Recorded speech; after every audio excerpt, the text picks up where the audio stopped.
Ensemble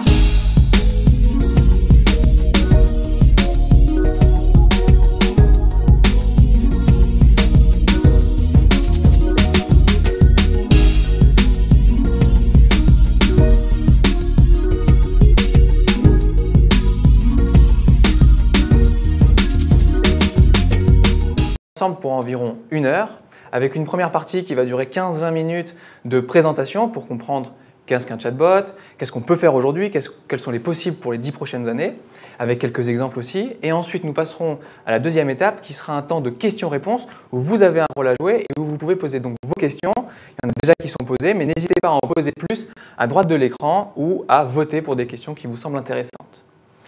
Aujourd'hui, notre invité est Lancelot Salaver. Bonjour Lancelot. Bonjour Pierre. Merci d'être là. Merci de m'avoir invité. Est-ce que tu pourrais te présenter à nos adhérents en quelques mots? Très rapidement, je m'appelle Lancelot Salaver, je suis un entrepreneur. J'ai travaillé ces dernières années essentiellement en Asie, dans le monde du e-commerce pour différents investisseurs européens. Aujourd'hui, je suis basé à Londres où j'ai développé une agence spécialisée dans le développement des chatbots. Génial. Alors, avant de passer à la présentation, on a lu beaucoup vos commentaires. Vous nous avez dit que vous voudriez avoir un peu des supports pour les présentations, des slides. Donc, on en a ajouté, magie de la technique. Et donc, Lancelot, pour commencer cette présentation, ma première question, c'est qu'appelle-t-on un chatbot? Un chatbot, c'est avant tout une application. C'est un anglicisme, comme tu l'as remarqué. C'est également un mot valise. C'est la contraction des mots chatting et des mots robot. On pourrait traduire ça, comme tu l'as justement dit, par robot conversationnel. Ce n'est pas très élégant, mais je pense que ça explique bien de quoi on parle. Donc les chatbots font partie de ce qu'on appelle les CUI, les Conversational User Interfaces, et c'est un sous-ensemble de cet univers-là. Alors c'est un mot assez barbare, CUI, mais il y en a un finalement que tout le monde connaît et qui s'appelle Clippy. Je ne sais pas si tu te souviens de Clippy. Oui. C'est ce petit trombone qui bondissait dans Microsoft Word 97. Il a presque 20 ans. Il était très agaçant parce qu'il apparaissait souvent quand on faisait des fautes de frappe ou ce genre de choses. Voilà. Et finalement, Microsoft était assez précurseur dans l'univers et sentait qu'il fallait avoir des interfaces spécifiques pour la discussion. Clippy a disparu, mais il revient en force en 2016. Si on veut avoir une définition un peu plus avancée et poussée, je me suis risqué à ce petit jeu-là, je pense qu'un chatbot peut être défini par 4 éléments forts.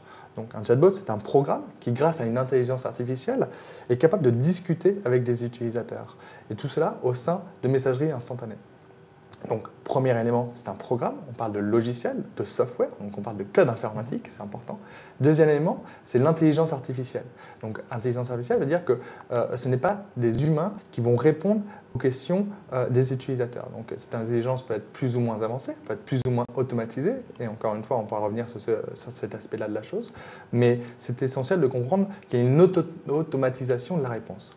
Troisième élément, c'est la discussion. Donc, le but ultime de ces logiciels, c'est de discuter avec des utilisateurs. C'est très important.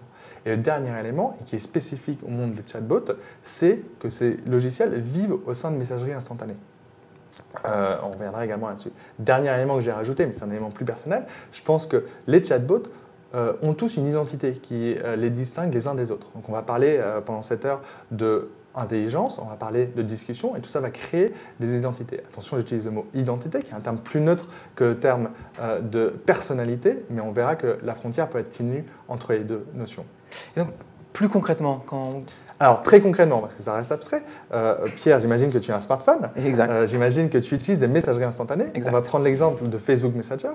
Aujourd'hui, tu utilises Facebook Messenger pour discuter avec tes amis, avec tes proches, avec ta famille. Mais beaucoup de gens ne le savent pas. Tu vas pouvoir parler avec des chatbots exactement de la même manière. Dans le feed de tes contacts, tu vas retrouver ces fameux chatbots qui seront le plus souvent développés par des entreprises, par des organisations, pour répondre aux questions de leurs utilisateurs. Donc, que ce soit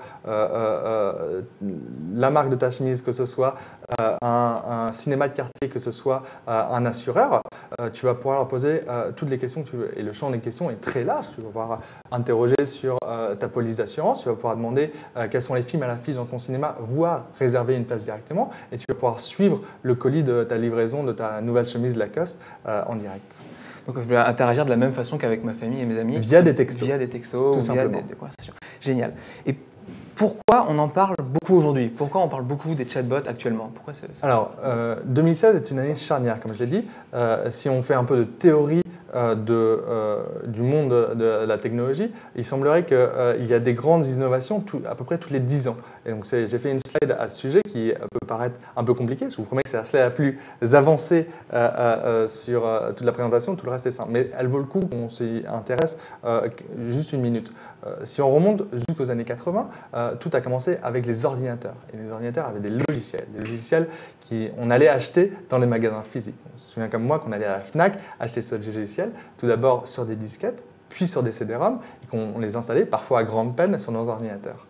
Ça, c'est les années 80. Milieu des années 90, l'émergence du web, et avec la mouvance, évidemment, tout ça via des plateformes qui étaient donc des navigateurs, donc Netscape, puis Explorer, puis Chrome, et l'explosion des sites Internet, avec le SaaS, le cloud, ce genre de choses. Milieu des années 2000, l'apparition des smartphones, avec la nouvelle plateforme devient iOS, Android, et les applications sont ce qu'on appelle les apps, et donc tout le monde a dû développer une app. Aujourd'hui, 2016, milieu des années 2010, explosion des messageries instantanées et donc les nouvelles applications deviennent des chatbots. Ce qui est intéressant à noter, et je l'ai mis en bas de cette slide, on peut s'amuser à mettre une entreprise emblématique pour chacune de ces périodes. Microsoft qui a connu un très fort essor au milieu des années 80. Google qui est apparu en septembre 98, si je ne me trompe pas, et qui a vraiment été l'entreprise emblématique du web. Apple, avec le renouveau d'Apple en 2007 et le lancement de l'iPhone, l'iPhone 1, le tout premier, et donc l'ouverture de ce nouvel écosystème. Et aujourd'hui, en 2016, Facebook qui a investi, qui a pris un lead très fort sur le monde des chatbots.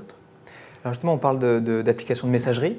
Ouais. De quelle messagerie, qu'est-ce que sont ces messageries instantanées? Exactement. Donc, je ne sais pas si tu te souviens de la définition. Les messageries instantanées, c'était le 4e pilier des chatbots. Donc, aujourd'hui, il y a beaucoup de messageries qui sont autant d'écosystèmes disponibles pour les chatbots. Le plus connu aujourd'hui en France s'appelle Facebook Messenger. Donc, c'est une messagerie instantanée. Mais il y en a de nombreuses qui sont aussi bien pour le marché B2B que le marché B2C, avec différents positionnements, évidemment. Peut-être que les gens aussi connaissent Viber, beaucoup en France. J'ai mis en bas de la slide également Line et WeChat, donc qui sont deux applications qu'on connaît assez mal, qui sont essentiellement pour le marché asiatique. Line qui est vraiment japonaise et qui a une forte taux de pénétration en Asie du Sud-Est. Et WeChat qui est uniquement sur le marché chinois. Donc on ne connaît pas, mais WeChat c'est quand même 700 millions d'utilisateurs uniques, actifs tous les mois. Et c'est vraiment le précurseur sur le monde du chatbot. Leur écosystème, ils ont ouvert leur plateforme il y a 4 ans. Et aujourd'hui, il faut savoir qu'il y a plus de chatbots qui sont créés tous les jours sur WeChat que de sites internet, de nouveaux sites internet, de nouvelles applications en Chine. Ça veut dire concrètement qu'il y a des entreprises, des organisations qui développent des chatbots sans même avoir de site internet, sans même avoir d'application. C'est devenu la première porte d'entrée de conversation avec les utilisateurs. C'est d'autant plus intéressant en fait que c'est la première fois qu'on voit une innovation technologique qui arrive d'Asie. Et qui rayonne sur nos pays occidentaux. On a tellement l'habitude, c'est ça qui est assez intéressant, et on peut faire un parallèle avec beaucoup d'autres industries, je pense, que l'innovation technologique vienne des États-Unis, notamment de la Californie, de la Silicon Valley, et rayonne à partir de là. Ben voilà, il y a un changement de paradigme, un changement d'époque, où l'innovation vient de la Chine, ils sont capables d'innover, et nous, 2 ans, 3 ans après, on est suiveurs. Alors j'ai une réaction là, et WhatsApp, ce n'est pas une messagerie instantanée. Et c'est vrai que ce n'est pas dans ton slide, je crois, WhatsApp. Alors, WhatsApp est la messagerie instantanée la plus connue en France et elle n'est pas ouverte aujourd'hui à l'univers des chatbots. C'est une question de temps. Je ne suis pas dans la confidence, mais tu te rappelles que WhatsApp a été racheté par Facebook il y a 3 ans. À l'époque, ça avait fait polémique au niveau du prix de la valorisation. Donc, moi, ma conviction, c'est que Facebook possède les 2 messageries les plus grosses au monde. Donc, et WhatsApp et Facebook Messenger. C'est plus de 1 milliard d'utilisateurs uniques par mois. Et je pense qu'ils essaient de les différencier tous les deux. Donc WhatsApp reste très épuré, très simple. Et d'ailleurs, un taux de pénétration très fort dans les pays émergents où on a des smartphones d'entrée de gamme, donc qui n'ont pas forcément beaucoup de capacité. Et Facebook Messenger, qui lui a une empreinte plus forte dans les pays développés et qui va vraiment avoir des utilisateurs et des partenaires des entreprises qui ont une plus forte appétence à l'innovation technologique. Donc, Facebook Messenger très poussé vers la nouvelle technologie, vers les chatbots, WhatsApp qui reste pour l'instant beaucoup plus simple, beaucoup plus épuré. Donc, qu'est-ce qui explique ce phénomène, justement, encore une fois, sur les messages? Qu'est-ce qui explique que ça prend autant aujourd'hui? Alors, pour plusieurs raisons, mais j'en ai retenu deux. La raison principale, c'est évidemment l'explosion de l'utilisation de ces messageries instantanées. Et je pense qu'on peut tous se référer à notre exemple personnel. Et il se trouve que moi, en 2012, si tu te souviens, je n'avais jamais eu une messagerie instantanée sur mon téléphone portable. Aujourd'hui, je pense que j'en ai au moins 3, sans doute 4 d'installer sur mon téléphone. Et donc, le taux d'utilisation, c'est devenu la première utilisation qu'on fait du téléphone mobile. J'ai mis un graphe qui compare sur la slide le taux d'utilisation de ces messageries avec les réseaux sociaux. Et premier trimestre 2015, la courbe des messageries instantanées a surpassé celle des réseaux mobiles. Donc il faut aller là où les clients sont. Et il se trouve que les clients valorisent ces channels de communication. Et donc on aurait tort en tant qu'entreprise d'organisation de ne pas investir cet écosystème. La deuxième raison pour laquelle les chatbots explosent en 2016, c'est sous l'impulsion de Facebook. Donc on a déjà parlé de Facebook, mais ils ont évidemment une puissance de frappe très forte, 1,7 milliard d'utilisateurs uniques par mois.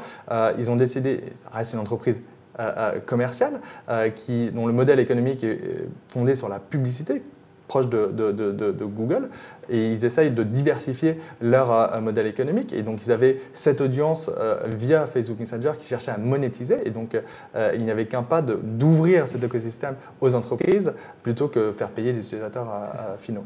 Et reprendre le marché. Qu'est-ce que ça implique concrètement Alors, j'imagine, tu parles des conséquences socio-économiques, oui. Mais je pense qu'on pourrait faire un live, un extra club juste sur cette question-là. J'ai pris la décision de retenir qu'une seule statistique, qui est celle donnée par Gartner, qui est ce cabinet spécialisé dans les nouvelles technologies, qui a dit que 85% des relations avec les entreprises se feront en 2020, se feront sans aucune interaction humaine. Donc c'est évidemment une statistique qui fait froid dans le dos, et on pourrait l'analyser sous beaucoup d'angles différents. Prendre juste 2 analyses très rapides. D'un point de vue microéconomique, je pense que évidemment, il faut être positif et dire qu'on va avoir plus d'interactions avec les entreprises et peut-être des interactions plus courtes, le message étant finalement une interaction assez courte. Et il y a beaucoup d'entreprises aujourd'hui qui ne parlent pas à leurs consommateurs finaux, et c'est fort dommage, et qui aimeraient bien avoir des retours et avoir ce lien direct. Et je pense que c'est ça en quoi le chatbot est unique, ça va ouvrir un channel de discussion direct pour beaucoup d'entreprises qui aujourd'hui ne parlent pas et qui n'ont ni les capacités humaines de parler avec leurs consommateurs finaux. Donc, et à terme, avoir une meilleure qualité de service, plus rapide, plus efficace. On peut prendre un exemple concret d'une compagnie aérienne, on ne va citer aucun nom, mais on a tous vécu des moments de frustration en arrivant à une porte d'embarquement où il y a du retard. Si cette compagnie avait communiqué en amont à ses utilisateurs, aux membres de ce vol précisément, via un texto, le retard, peut-être que ça aurait pu améliorer la qualité du service. Donc microéconomiquement, ça va être bénéfique. D'un point de vue macro, évidemment, il ne faut pas se voiler la face. Je pense qu'il y aura des conséquences et des impacts très forts sur l'organisation du travail dans nos organisations. Donc, c'est aux responsables des grands de ce monde, du monde de la technologie, de réfléchir à ces impacts-là. Mais aussi, je pense que c'est aussi de la responsabilité des dirigeants d'entreprise et des membres de l'APM de réfléchir lors de l'implémentation de ces services, des chatbots, mais de l'intelligence artificielle en général, aux conséquences que ça peut avoir sur leur organisation. Et concrètement, en quoi un chatbot pourrait être mieux qu'une application, qu'un site web? Alors, pour beaucoup de raisons. On peut se passer Alors, j'ai une première question pour toi, répondre à une question par une question. Attention. Pierre, sais-tu combien d'applications a téléchargé un Américain le mois dernier en moyenne? Entre 1 et 2? La réponse est 0. Okay. Alors, la réponse est 0,3 si je veux être exact, mais les gens ne téléchargent plus d'applications. Donc c'est assez frappant. Tu peux encore une fois te rattacher à ton exemple personnel. essaie de te souvenir la dernière fois que tu as téléchargé une application. Ça remonte à très longtemps. Le modèle de distribution des applications est cassé. Donc, encore une fois, c'est une question, on ne va pas rentrer là-dedans parce que je pourrais en parler pendant des heures. Mais les chatbots, comme tu l'as bien compris, vivent au travers de messagerie instantanée. Donc, il n'y a plus de téléchargement nécessaire à une application spécifique pour parler avec un chatbot. Et finalement, c'est une barrière à l'entrée phénoménale qui disparaît tout d'un coup. Donc d'un point de vue utilisateur, j'ai des dizaines et des dizaines d'applications moi sur mon téléphone et c'est insupportable parce que la batterie de mon téléphone est assez nulle, c'est un autre problème. La mémoire de mon téléphone est assez nulle et donc très souvent Apple me demande de supprimer des éléments et donc quand il s'agit de faire le choix entre mes photos personnelles de mes amis et de mes proches et une application que j'utilise tous les 6 mois, c'est toujours l'application qui passe à la trappe. Ce qui est fort dommage pour une entreprise qui a beaucoup investi dans le développement de son application et dans le fait qui m'a poussé à télécharger, etc., etc. Donc le modèle économique de l'app, pour moi, aujourd'hui, est un peu cassé, notamment pour tout ce qui est long tail. Donc ça, c'est d'un point de vue utilisateur. D'un point de vue entreprise et développeur, l'énorme bénéfice d'un chatbot contre une application, c'est que il n'y a plus d'update à faire. En fait, je ne sais pas si tu te souviens du monde c'est pas si longtemps, le monde des applications. C'était bien de faire sa première release, mais en permanence, tous les mois, on demandait des updates. C'était extrêmement frustrant parce que les gens ne faisaient pas les updates, il fallait télécharger souvent. Donc, ça a poussé les entreprises à devoir maintenir différentes versions de leur application. Aujourd'hui, le fait que les chatbots sont encore une fois hostés par les messageries instantanées, vous pouvez en tant qu'entreprise déployer de manière indépendante les améliorations et les upgrades de votre chatbot. Donc c'est beaucoup plus simple à maintenir, à suivre pour les entreprises et beaucoup plus simple pour les utilisateurs aussi, ils ont toujours la dernière version. Exactement. Donc des deux côtés, une technologie qui est beaucoup plus simple. Dernier point qui est à mon avis essentiel, on pourra revenir là-dessus, un chatbot n'a pas d'interface graphique. Alors, je ne vais pas mettre à dos tous mes amis designers qui ont fait un travail phénoménal ces dernières années d'amélioration des sites internet et des apps, mais tous les jours, on utilise un nouveau service basé sur le web ou sur une app. Tous les jours, il faut qu'on découvre une nouvelle interface graphique. Et au final, c'est très fatigant et c'est très frustrant. Tous les jours, on va se poser la question comment je reviens au menu principal, comment je passe à l'étape suivante, etc., etc. Avec un chatbot, vu que ce n'est que des textos, en fait, l'interface graphique est très réduite. Et donc, évidemment, les coûts de développement et les coûts pour une entreprise vont être tout aussi réduits et l'utilisation va être beaucoup plus… En fait, la seule interface qu'utilise un chatbot, c'est le langage. Et en fait, c'est l'interface la plus naturelle qui existe. Et en ça va devenir très populaire. Justement, on parle de langage, et donc l'entreprise va se concentrer là-dessus, sans rentrer vraiment en profondeur, parce que ce n'est pas l'objet de cet Extra Club, mais quelles sont les technologies sous-jacentes à un chatbot? Alors, il y a 3 technologies et on va essayer de les couvrir très rapidement pour ne pas perdre nos auditeurs. Le premier, c'est le Natural Language Processing, donc le NLP. C'est la technologie, c'est un sous-ensemble, une sous-famille de l'intelligence artificielle qui a pour spécificité de comprendre un input d'un utilisateur. C'est un input écrit, donc une phrase ou vocale, on reviendra là-dessus, mais qui va segmenter la phrase, qui va en extraire l'intention, les éléments de contexte pour y apporter la meilleure réponse. Donc c'est cette technologie-là qui a fait des progrès phénoménaux ces dernières années et qui atteint des taux de pertinence assez élevés, jusqu'à 85%, pour répondre à n'importe quelle phrase et comprendre. Donc ça, c'est la technologie sous-jacente. La deuxième technologie qui est essentielle, c'est ce qu'on appelle le machine learning. Donc le machine learning, encore en anglicisme, qui va être de dire la capacité par les programmes, par les logiciels, d'apprendre par eux-mêmes des exemples qu'on leur donne et de leurs propres expériences. Finalement, un chatbot, c'est comme un enfant. Ça apprend de ses erreurs. Et on pourra revenir, je pense. Justement, il y a une question là-dessus sur le machine learning. C'est comment font les développeurs pour que les chatbots deviennent plus intelligents plus ils sont utilisés, plus on les utilise, plus ils deviennent intelligents. C'est avec le machine learning. C'est grâce au machine learning. Donc le machine learning est utilisé dans les chatbots, mais je suis sûr que tu as déjà entendu parler de machine learning dans de nombreux autres éléments technologiques. Et c'est le concept de dire plus on donne de données à un logiciel, plus il est capable de gagner en pertinence. Et c'est assez fantastique. Encore une fois, ça fait très peur. Mais je pense que ça va vraiment permettre à nos logiciels, et à mes chatbots en tout cas, de devenir plus intelligents. Et c'est la grande critique qui a été faite aux chatbots ces 6 derniers mois. Et les gens ne sont pas très indulgents, je trouve, avec les chatbots. Dire, mais il est nul ce chatbot, etc. etc. Un chatbot, le problème, ils ont si peu de données sur lesquelles s'entraîner. Et plus il y aura de données. Je pense qu'il y a un exemple qui est assez pertinent, c'est Siri. Siri utilise du machine learning. Siri, c'est la reconnaissance vocale sur iPhone. Exactement. Donc je parle et il reconnaît. Ça a été lancé en 2011, en octobre 2011. Je pense qu'en novembre 2011, on a tous téléchargé Siri, fait l'upgrade de iOS pour tester. Et on a tous dit, oh, c'est nul, ça marche pas. C'est très bien. Je vous invite vraiment tous à retester Siri aujourd'hui en 2016.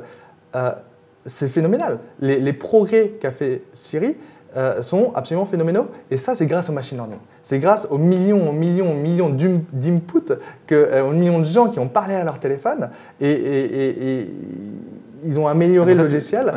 On parle beaucoup de big data aussi dans le monde de l'informatique. Et voilà, et on a des bases de données qui sont absolument énormes. Et si on donne ces bases de données pour s'entraîner à tous ces logiciels, ils apprennent par eux-mêmes. Donc, machine learning, c'est fascinant. Et on verra, d'ailleurs, il y aura peut-être une question, mais peut-être que les entreprises ne veulent peut-être pas que leurs clients soient ceux qui vont apprendre à la machine, parce que ça peut être frustrant comme expérience pour le si on a des bases de données déjà existantes, on peut prendre un opérateur téléphonique qui enregistre des conversations de customer, de service client, excusez-moi, et bien évidemment, ils peuvent prendre leur historique.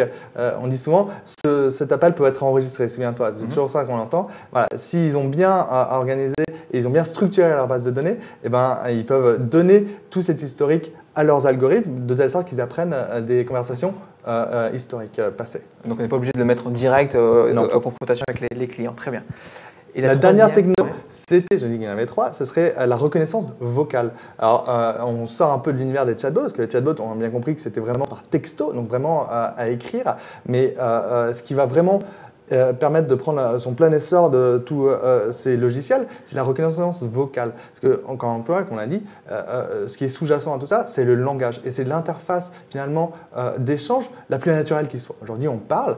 Je suis persuadé que dans les 5-10 prochaines années à venir, la manière dont on fait des recherches sur Google par des mots-clés, ce genre de choses, va complètement disparaître. Et on va parler de plus en plus à tous nos logiciels. On va interagir avec la voix. Exactement. Et donc, on a parlé de Siri, il y a l'équivalent chez Google, chez Android.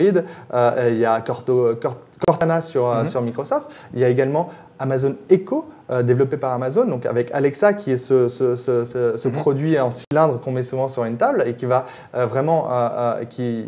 permet d'interagir avec la voix. De manière très naturelle. Il faut savoir qu'Amazon, le logiciel Amazon Echo, ils ont 600 ingénieurs qui travaillent dessus à plein temps. Et ce n'est pas les plus mauvais des ingénieurs, je pense, depuis 2 ans. Et donc voilà, il y a tous ces grandes entreprises américaines sont persuadées que c'est le nouvel Eldorado et qu'il faut pouvoir maîtriser la porte d'entrée vers les nouvelles technologies via la conversation et la reconnaissance vocale. Tout à fait. Alors on a une réaction par exemple de Philippe qui nous dit que lui sur la technologie ça ne le concerne pas, il est plutôt orienté à usage.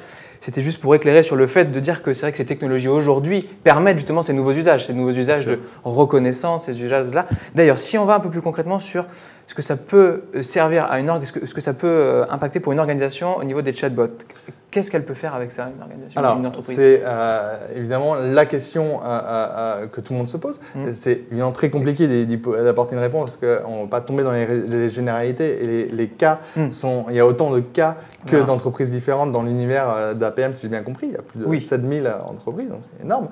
Mais je pense que ça va dépendre de plusieurs critères. Premier critère, c'est quelle est votre cible, évidemment. Il faut se poser quels sont vos clients. Deuxième critère, ça va être quel est votre produit. Est-ce que c'est ou votre service que vous vendez? Est-ce que c'est un produit facilement standardisable qui peut être vendu, être discuté? Est-ce qu'une partie de votre processus de vente peut être automatisée par texto? Est-ce qu'on peut tout mettre en chatbot? Est-ce qu'on peut prendre, par exemple, ce qu'on dit, ça va remplacer les sites web. Est-ce qu'on peut prendre son site web et dire, allez hop, je le transforme en mode chatbot? Je ne suis pas forcément la personne la plus objective sur la question. J'ai tendance à penser que oui, tout. Parce qu'il y a d'autres articles. Je pense que ce n'est pas forcément la chose la plus pertinente. Je pense qu'il ne faut pas voir le chatbot comme un remplacement de son site web ou de son app. Je pense que la meilleure façon de le voir, c'est un complément. Le chatbot va permettre beaucoup de choses, notamment la personnalisation.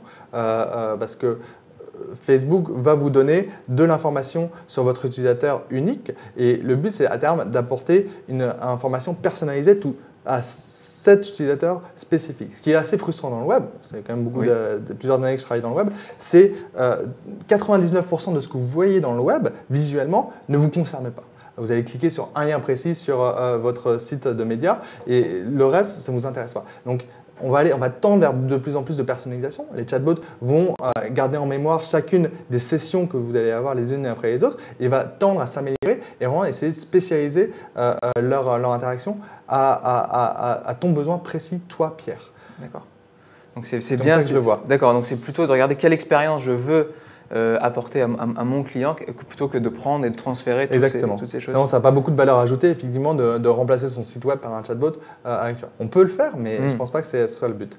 Donc, des critères spécifiques qu'il faut se poser, quoi qu'il arrive. Ce qui est important, ce que tout le monde, et d'ores et déjà, toutes les entreprises devraient faire, selon moi, 2 choses. Tout d'abord, engager la conversation avec votre directeur informatique, avec votre directeur marketing, avec votre directeur du service client si vous en avez un. Sont les 3 départements les plus concernés par la question, mais faire de la veille sur ces sujets-là, se poser la question de manière plutôt saine, voilà, est-ce que ça concerne mon entreprise? Est-ce que je devrais développer quelque chose pour mes utilisateurs, pour mes employés? Ça peut être en interne, en B2B, etc. etc. De la veille. Deuxième point extrêmement important, c'est assurez-vous que votre architecture informatique soit ouverte, soit interconnectable, pour être très, très précis. Nous, on interagit avec beaucoup de clients qui sont intéressés par les chatbots et fondamentalement, on ne peut pas l'intégrer facilement les chatbots dans leur organisation, dans leur système d'information parce qu'ils sont trop fermés. Donc, vous avez beaucoup entendu parler d'API, ce genre de choses. Je pense que c'est un prérequis pour décupler la puissance des chatbots. Il faut absolument que vous veillez à ce que les nouveaux développements informatiques qui sont faits dans votre organisation aillent dans ce sens de l'interopérabilité des différents logiciels. D'accord, donc il y aura un travail là-dessus sur sa base. C'est souvent un travail préalable à faire à l'implémentation d'un chatbot. D'accord, très bien. Peut-être, est-ce qu'on peut passer, avant justement d'aller sur ces questions, sur comment une entreprise peut se lancer si elle a envie en tout cas sur ce chemin du chatbot, est-ce qu'on pourrait passer sur quelques exemples, sur des cas d'utilisation? Encore une fois, c'est tellement vaste que j'ai sélectionné quelques champs qui peuvent être assez pertinents. Le premier champ, c'est vraiment tout ce qui est au niveau du département service client. Donc voilà, c'est un cas d'utilisation très concret et c'est souvent une porte d'entrée dans l'univers des chatbots, c'est-à-dire chercher à automatiser son service client. Aujourd'hui, son service client est souvent disponible que les jours de semaine, de 8h à 7h du soir. Le chatbot va permettre d'offrir un service 24 heures sur 24. Donc, il y a une entreprise qui s'appelle Digital Genius dans la Silicon Valley qui se concentre là-dessus et qui essaye de proposer des chatbots purement et uniquement au niveau du customer service. Ça, c'est la première utilisation et c'est dommage. C'est qu'un cas d'utilisation du chatbot. Le chatbot peut être beaucoup plus que ça. Donc, j'insiste là-dessus. 2 autres cas d'utilisation que j'ai retenus, c'est tout ce qu'on appelle le commerce conversationnel. Donc, il faut savoir qu'aujourd'hui, aux États-Unis, vous pouvez enregistrer vos données de livraison, donc là où vous habitez, et vos données bancaires dans Facebook Messenger, de telle sorte à ce que vous puissiez acheter directement depuis Facebook Messenger. Je travaille beaucoup dans l'e-commerce. On sait tous que ce qu'on appelle le funnel durant le checkout, c'est là où on perd le plus de clients. Et c'est vrai qu'il n'y a rien de plus frustrant de devoir systématiquement rentrer ces données logistiques, ces données bancaires sur chacun des sites sur lesquels on achète. Donc là, il joue ce rôle d'agrégateur, Facebook Messenger, et concentre l'univers des choses. Je prends un exemple concret. Moi, j'ai de la famille à Nantes. Je vais souvent à la gare Montparnasse. J'aimerais beaucoup, et je pense que ça va arriver dans un univers pas si lointain, arriver à la gare Montparnasse, ouvrir mon téléphone, ouvrir Facebook Messenger, chercher SNCF, trouver le chatbot de la SNCF qui va immédiatement me géolocaliser au travers, me dire « Bonjour Lancelot, vous êtes à la gare Montparnasse, j'ai vu que les 2 derniers mois, vous avez pris 2 trains pour Nantes. Est-ce que vous voulez voir la liste des trains pour Nantes en départ à l'heure actuelle ?» Je vais dire répondre simplement « Oui, ok, n'importe quoi », enfin, un message de validation. Il va m'indiquer les différents horaires, je vais sélectionner celui-là. Il aura mémorisé que j'ai une carte de 25 ans, il aura mémorisé que je voyage plus en seconde classe et il va automatiquement me dire « Est-ce que vous voulez telle place à telle heure ?» Je vais répondre « Ok », il va me dire 25 €, je vais pouvoir payer directement dans Facebook Messenger. Ils vont m'envoyer un QR code en me disant « Bon voyage Lancelot, n'oubliez pas de présenter ce QR code qui est votre billet au contrôleur dans le train. Dans ce cas de figure, la réflexion, c'est de se dire comment j'enlève toutes les frictions possibles. Exactement. Et d'aller droit le plus rapidement. Je trouve que ce cas d'utilisation est assez agréable en tant qu'utilisateur finalement. Plus besoin d'aller à un guichet, plus besoin d'avoir un billet physique, toutes ces choses-là, plus besoin de sortir sa carte bleue. Toutes ces choses-là sont possibles au travers de textos. Et c'est assez fascinant quand on y pense. Donc voilà, ça c'est vraiment un cas d'usage. Et donc ça peut s'appliquer évidemment à la SNCF, mais à beaucoup de produits standardisés, que ce soit encore une fois une place de cinéma, que ce soit un verre dans un bar, ce genre de choses. Donc tous ces produits peuvent être vendus très facilement au travers de Facebook Messenger, et ce sera le cas à mon avis dans un futur très proche.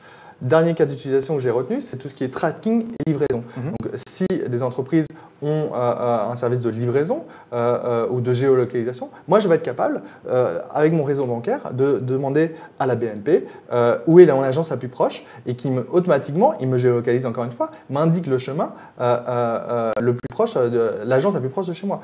Je veux être capable, lorsque je vais sur rue du commerce, de demander où est le colis de ma dernière livraison et être en permanence indiqué par texto. Ce genre de choses se prête bien au format texto selon moi. C'est ça. Alors, est-ce qu'on peut donner quelques exemples d'entreprises qui se sont lancées déjà sur le chatbot et qui ont, parce que je sais qu'il y en a beaucoup, mais qui seraient plutôt pas exemplaires, mais qui auraient fait des choses intéressantes là-dessus? Alors, j'ai fait une petite sélection de 8 chatbots. Alors, si vous êtes vraiment intéressé par le sujet, moi, la première chose à faire, c'est je vous invite, après cette discussion, à aller sur botlist.co. Botlist.co, qui est un annuaire, on mettra le lien dans les commentaires, qui est un annuaire des chatbots existants. Donc on peut naviguer et par thématique, par pays, choisir et voir les chatbots existants. Là, j'ai fait une première sélection rapide, un mix entre des chatbots français et des chatbots américains. Et on voit, encore une fois, la largeur du panel possible. Donc, vous avez aussi bien des banques que des services un peu plus spécialisés. Qu'est-ce que fait le chatbot pour la banque? C'est quel type d'expérience? Alors aujourd'hui, c'est un chatbot développé par la Société Générale. Vous savez que la Société Générale est sponsor du Top 14, donc c'est assez sympa. Vous pouvez suivre l'actualité du Top 14, poser des questions, interroger sur la dernière journée de championnat, qui a gagné, avoir les résultats, ce genre de choses. Ok, donc c'est hors une partie quiz. C'est purement voilà. Donc et c'est souvent encore une fois une bonne porte d'entrée pour la Société Générale de tester cette nouvelle technologie sur quelque chose qui est périphérique à son cœur de métier. Et je pense que beaucoup de nos clients nous demandent ça, et je pense que c'est assez intelligent d'expérimenter une technologie un peu sur le côté par rapport à ce qu'on fait. C'est vrai. J'ai vu d'ailleurs sur le sujet de la banque, j'ai vu une start-up qui s'est lancée. Alors c'est pas une banque existante justement, c'est la facilité pour une start-up, mais justement qui proposait juste son chatbot et l'interaction avec son client se passait uniquement, et ça s'appelle Tide, et on le mettra aussi le lien sur l'article à la fin. Il y a Sephora également que j'ai mis dans les exemples, donc qui est un réseau de parfumerie et qui propose des conseils en maquillage au travers d'un chatbot, donc qui est très populaire auprès des adolescents et des adolescentes. On demande des conseils, Sephora répond et pousse ses produits, c'est exactement. Ça? Ok. J'ai également mis un exemple dans l'univers de la médecine, donc qui est aussi un univers assez vaste, mais je pense et qui se prête bien au big data et voilà, l'analyse de symptômes. Donc on va être capable d'interroger un réseau de docteurs en citant ses propres symptômes. Évidemment, le logiciel va chercher dans la base de données s'il y a un historique de symptômes très similaires au vôtre et va pousser ça, vous pousser une réponse de manière automatisée. Donc c'est quelque chose d'assez intéressant et qui va être très populaire dans les pays émergents. D'accord. Et on a par exemple, alors en France, on a quand même quelques chatbots qui marchent. Par exemple, je crois que Julidesk ou HelloJam, c'est des services français. Exactement. Donc Julidesk, c'est un service d'automatisation de la prise de rendez-vous. Donc ça marche pour le coup par email. Donc vous allez mettre en copie julie@julidesk.com ou quelque chose comme ça, et elle va se charger d'automatiser la prise de rendez-vous avec votre correspondant, ce qui est assez intéressant, et de faire la réservation dans votre calendrier. Donc on lui donne accès à notre calendrier et on lui dit maintenant tu t'occupes de gérer avec. Ok, très bien. Donc ça c'est assez fascinant.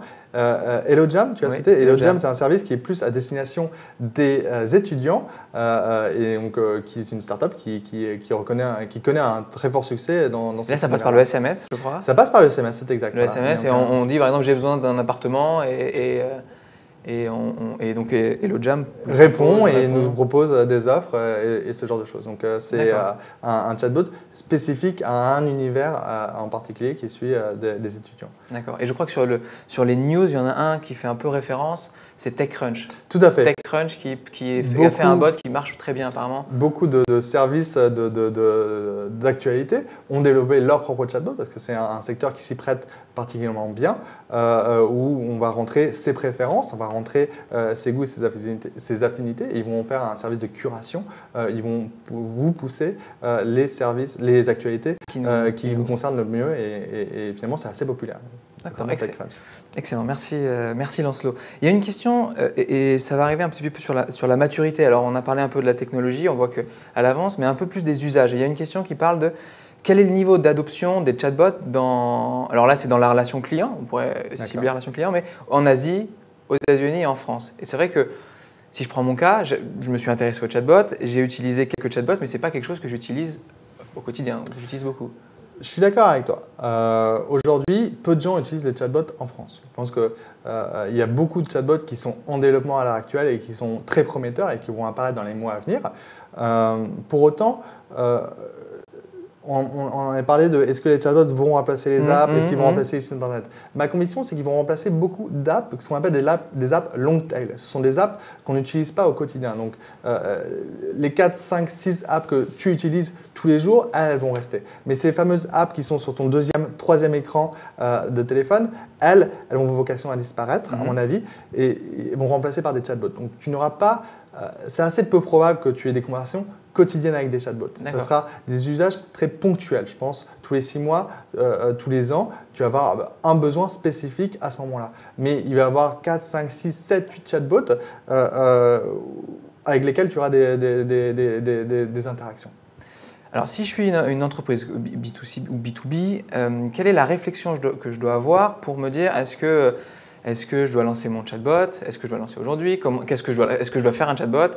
Si je dois en faire un, quel type de chatbot? Ce serait quoi les réflexions qu'il faudra avoir si je suis aujourd'hui dirigeant d'une entreprise? C'est compliqué à répondre parce que tous les cas sont spécifiques. On va dire le canevas. Je pense que évidemment, ça dépend aussi de la marche à suivre. La question de savoir si c'est l'une de vos priorités informatiques. Je pense que c'est bien de s'y intéresser. Après, il faut savoir quelle est l'appétence de votre organisation pour l'innovation technologique, parce qu'on est vraiment dans l'innovation, on est vraiment à la frontière. Et donc, je pense que c'est aussi une question qu'il faut se poser.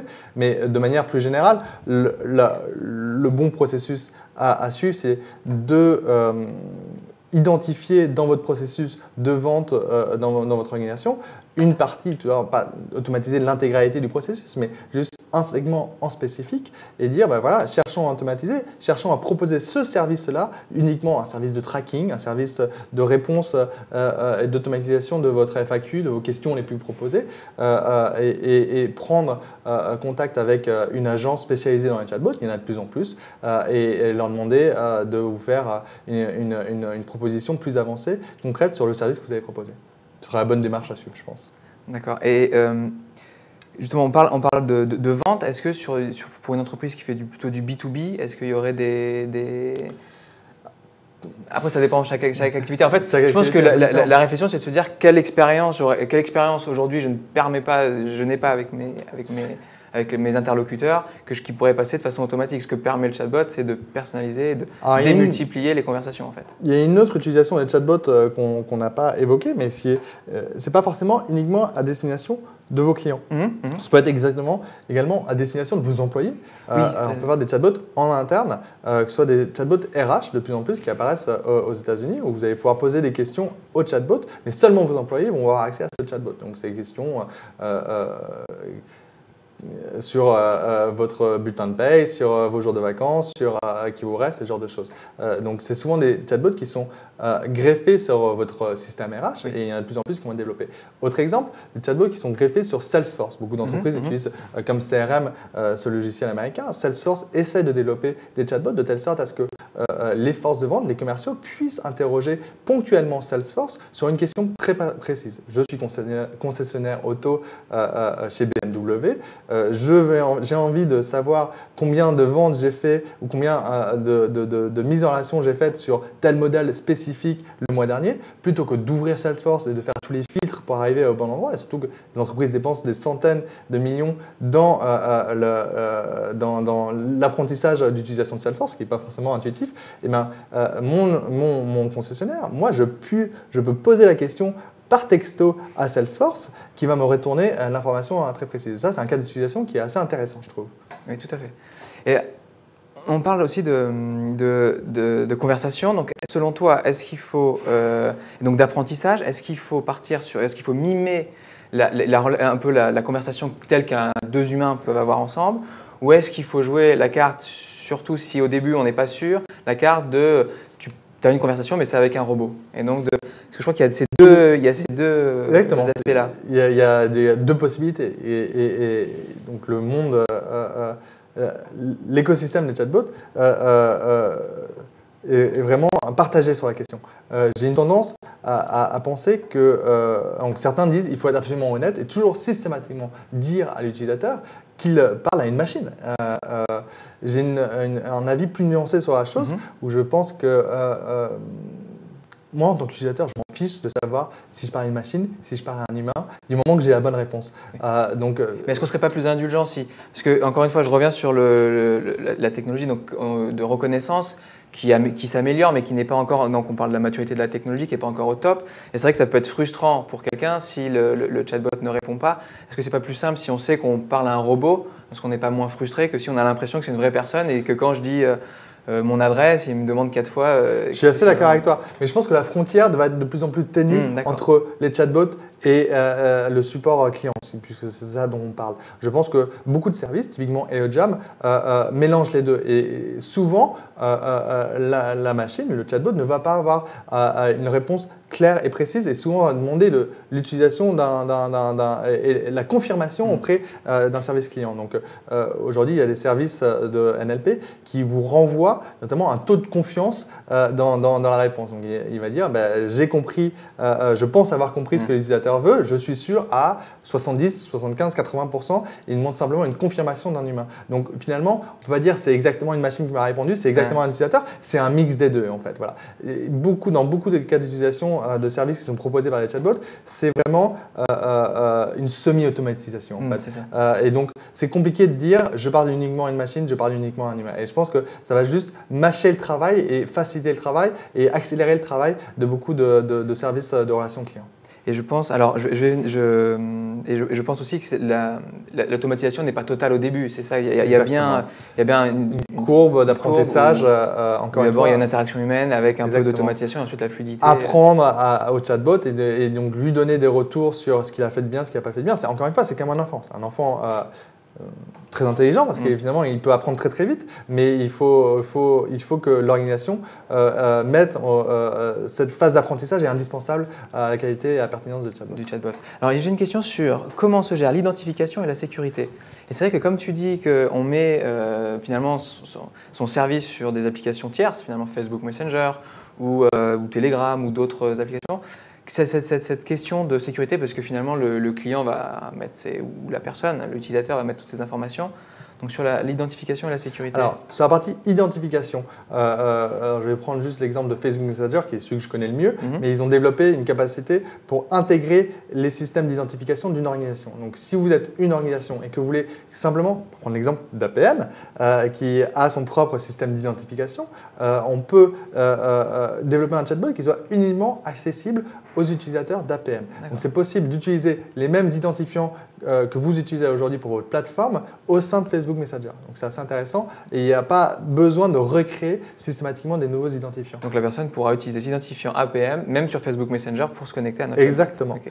Donc ça c'est la partie identification. Sur la partie sécurité, encore une fois, c'est tout aussi sécurisé que le monde du web ou le monde des apps, mais pour connaître un petit peu l'organisation en interne de Facebook, je peux vous garantir qu'ils ils investissent énormément ce domaine-là et qui garantissent la sécurité de vos informations et que aujourd'hui, avant que des hackers arrivent à hacker Facebook, je pense qu'on en est encore loin. Il y a un dernier aspect, peut-être qui était aussi évoqué dans cette question, c'est celui de la privée, est-ce que ces données appartiennent aux entreprises? Que va faire Facebook de toutes ces données? Alors ça, c'est une vaste question. Et encore une fois, je pense que dès qu'on utilise un service en ligne, on fait une concession sur sa vie privée. Il faut juste en avoir conscience. C'est toujours la question de savoir est-ce qu'on fait un choix conscient ou inconscient. Mais à partir du moment où on partage des informations, et parfois des informations sensibles, que ce soit des informations médicales, que ce soit des informations avec votre assureur, évidemment, il faut toujours garder à l'esprit que ces informations peuvent être réutilisées. C'est le cas dans les chatbots, mais c'est aussi le cas dans les apps, c'est également le cas dans le web. Ce n'est pas si différent que ça. D'accord.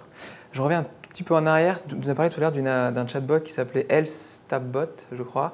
Enfin, sur la santé, c'était un chatbot sur la santé. Oui. On nous demande comment ils gagnent leur vie, c'est quoi le business model? Est-ce que tu le sais ça? Alors, si je ne me trompe pas, c'est de la mise en relation derrière. Donc, vous allez mettre vos symptômes et donc tout ça est gratuit. Ils vont vous faire une première proposition en disant on pense que vous avez une grippe, ce genre de choses.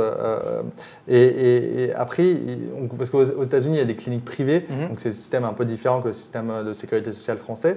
Et comme ils connaissent votre localisation, ils vont vous proposer de dire peut-être que vous pourrez aller à telle et telle clinique. Évidemment, les cliniques payent pour avoir des leads, pour avoir des mises en relation derrière.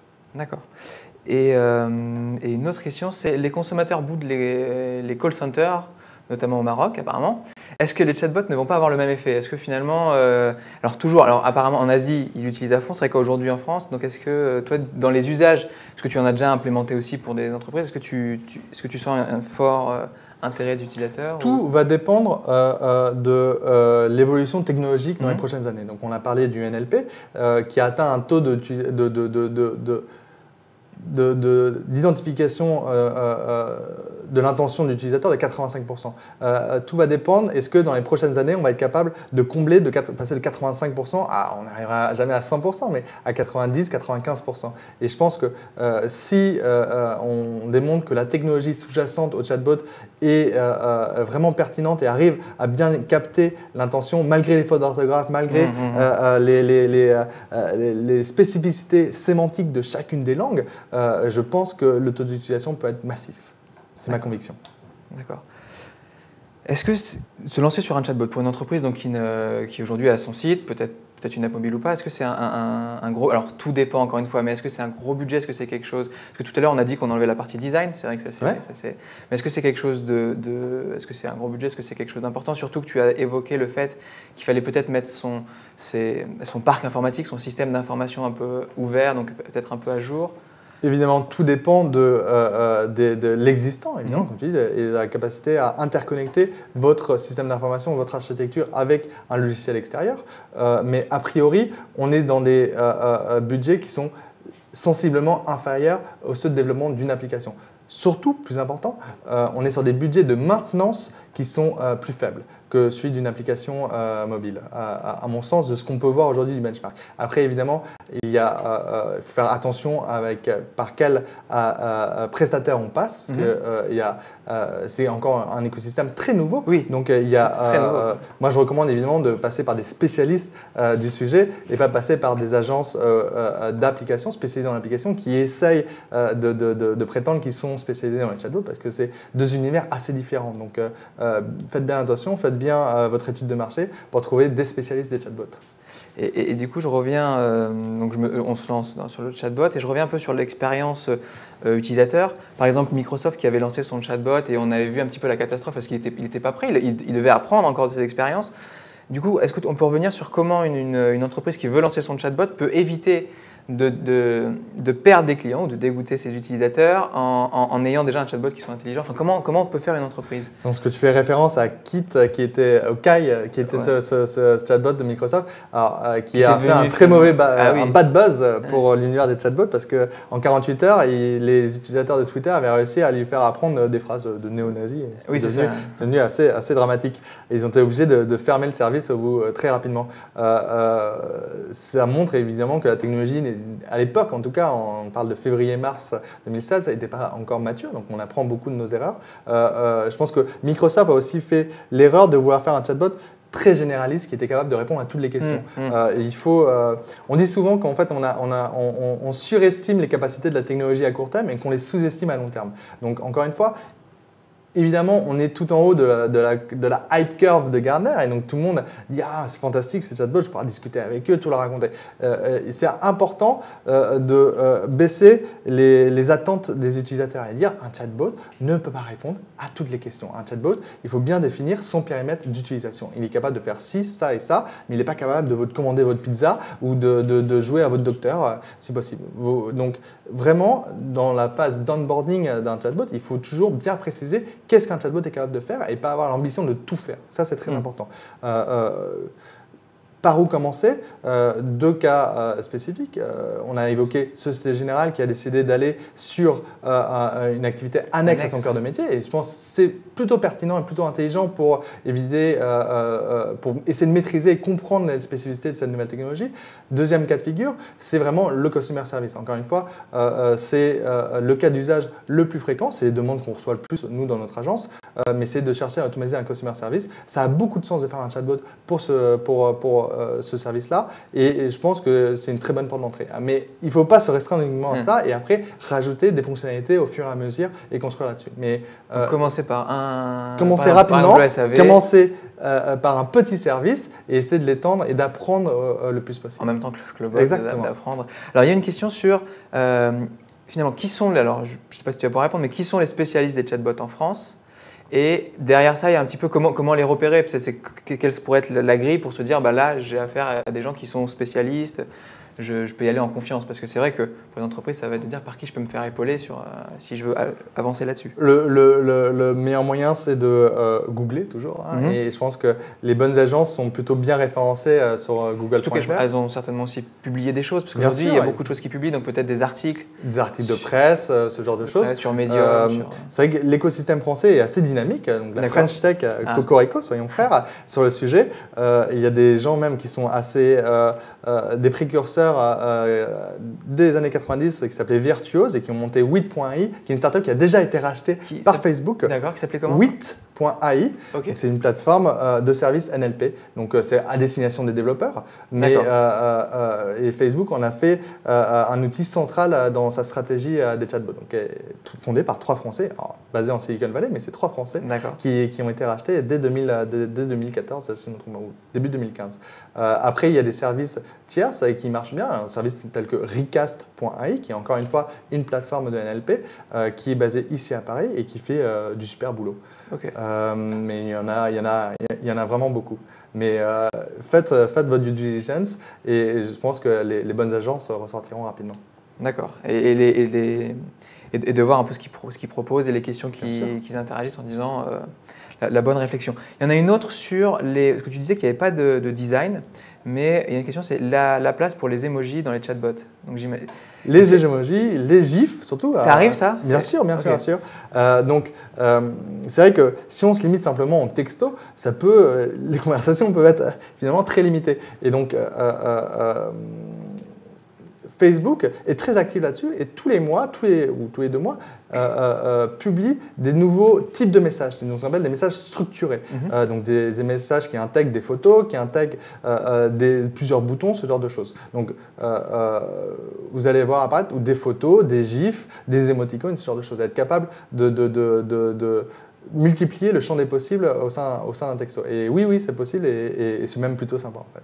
Et alors on parle beaucoup de faire son chatbot sur Facebook Messenger ou sur une application tiers. Est-ce que c'est quand même possible imaginons j'ai un site web ou j'ai une application, j'ai développé, je veux mettre en place un système de conversation dans mon application, est-ce que ça c'est envisageable? Tout est possible. Okay. Je ne le recommande pas. Okay. Mais si vous voulez ne pas être dépendant d'une plateforme de messagerie instantanée, évidemment, on peut, et des agences vous feront des devis spécifiques pour faire une messagerie messagerie en standalone, donc spécifique à votre entreprise.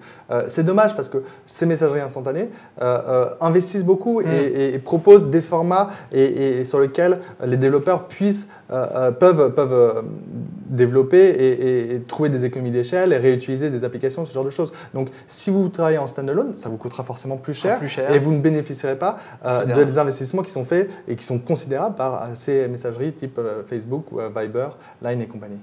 Alors, il y a une nouvelle question, c'est concrètement comment tester un chatbot. Et c'est vrai que avant peut-être de vouloir proposer un chatbot, la meilleure solution, c'est peut-être de tester en tant qu'utilisateur. Donc, j'ai Messenger et WhatsApp. Alors, WhatsApp, on a dit qu'il n'y en avait pas de chatbot sur WhatsApp. Mais en tout cas, j'ai Messenger, mais je ne sais pas comment faire. Comment je fais pour ajouter dans Messenger un chatbot? Alors, il y a tout simplement une barre de recherche dans Contact. Si je pense qu'il y a un onglet Contact ou une barre de recherche.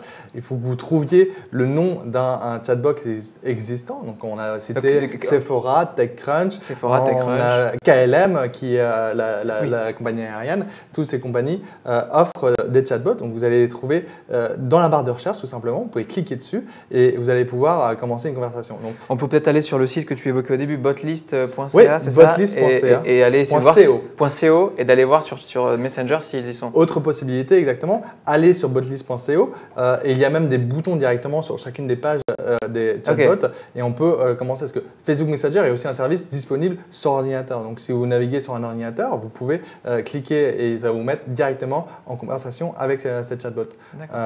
Important de savoir qu'un chatbot ne peut pas commencer une conversation par lui-même. Il faut toujours initier la conversation. Donc, pour des raisons d'éthique, exactement, et d'éviter qu'on se fasse spammer par tous ces chatbots et que votre notification center sur votre téléphone devienne absolument dantesque, c'est toujours vous qui initiez la conversation. Donc, il y aura souvent un bouton Start où c'est à vous de dire un premier message type bonjour et le chatbot va embrayer derrière. Et par contre, une fois que j'ai commencé ma conversation avec le chatbot peut revenir un peu à la charge en disant tiens, je te propose ça, là il peut y avoir du push. C'est toujours possible, mais la première utilisation, c'est toujours à l'initiative de l'utilisateur. D'ailleurs, pour tester, parce pour les news, on a parlé de TechCrunch. Je sais qu'en France, il y a Le Figaro aussi qui a fait un chatbot. Je ne sais pas si Libération ou Le Monde, mais en tout cas, je sais que j'avais vu que Le Figaro avait lancé plusieurs sites de médias ont déjà lancé leur service, effectivement.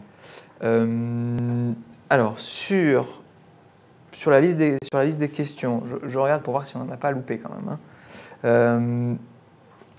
Aujourd'hui, en France, donc en Chine, on voit qu'il y en a beaucoup, que ça marche beaucoup, que les gens ont adopté cette méthodologie-là. Oui. Okay. Et en France, toi, tu penses que c'est quoi à peu près est-ce que tu as ou en Europe? Je n'ai pas une boule de cristal, malheureusement. Non. Est-ce que tu penses que c'est quelque chose, c'est un usage qui est plutôt sur les 3 prochaines années, sur les 10 prochaines années, Je pense que le parallèle avec l'univers des applications mobiles, donc des apps, est assez intéressant. Et aujourd'hui, on a des apps qui fonctionnent très bien, qui sont très pertinentes, très intelligentes, mais souvenez-nous des premières apps, elles servaient un peu à rien et elles étaient assez mal développées. On est exactement dans la même phase pour les chatbots. On est vraiment dans cette phase tout nouveau.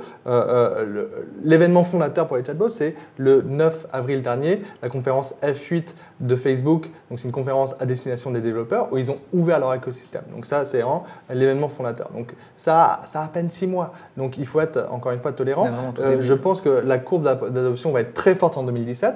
On attend toujours le chatbot, ce qu'on appelle le killer app. On peut toujours, c'est vraiment le chatbot mainstream qui va faire basculer l'utilisation des chatbots au quotidien et que tout le monde puisse télécharger. Il n'est pas encore arrivé, c'est vrai, mais j'ai bon espoir qu'il arrive en 2017 et que ce soit vraiment l'app qui fasse, le chatbot, excusez-moi, qui fasse rentrer le chatbot dans l'utilisation quotidienne. Alors, si tu devais, pour conclure cet Extra Club, un peu le message clé que tu voudrais faire passer et puis les conseils que tu pourrais donner à nos adhérents chefs d'entreprise. Alors, c'est une bonne question, mais je pense qu'on parle de quelque chose qui est très innovant, qui est très intéressant. Ça peut paraître assez abstrait, ça peut paraître trop précurseur. Je pense que il ne faut pas avoir peur d'y aller. Même si vous allez entendre que la technologie n'est pas mature, ce genre de choses, il faut faire de la veille sur le sujet, il faut s'informer, il faut il faut tester. Il faut tester par vous-même et il faut ne pas avoir peur de franchir le pas. Au final, les utilisateurs sont indulgents. Même s'ils sont très critiques au premier abord, je pense que les utilisateurs, beaucoup d'utilisateurs valorisent l'innovation et valorisent la prise de risque. Faites-vous aider, faites-vous accompagner dans cette démarche, mais ça vaut le coup. Et je suis persuadé, c'est ma conviction personnelle, que d'ici 5 ans, ça deviendra la norme. Donc autant s'y mettre très rapidement. Génial. Merci beaucoup, Lancelot. Merci, Pierre. Merci à vous. N'hésitez pas, on vous mettra tout un tas de liens qu'on a évoqués. On va les rajouter ici et sur l'article qui sera présent sur la plateforme. N'hésitez pas à poser quelques questions et on se fera aussi un plaisir de Lancelot, en tout cas, d'y répondre et on le rajoutera aussi sur l'article. Et puis, on se retrouve prochainement pour un nouvel Extra Club. Il y aura des petits changements, le décor devrait avoir changé. Donc, merci beaucoup d'avoir suivi cet Extra Club Live. Merci beaucoup, Lancelot. Et à très bientôt. Très bonne journée. Au revoir.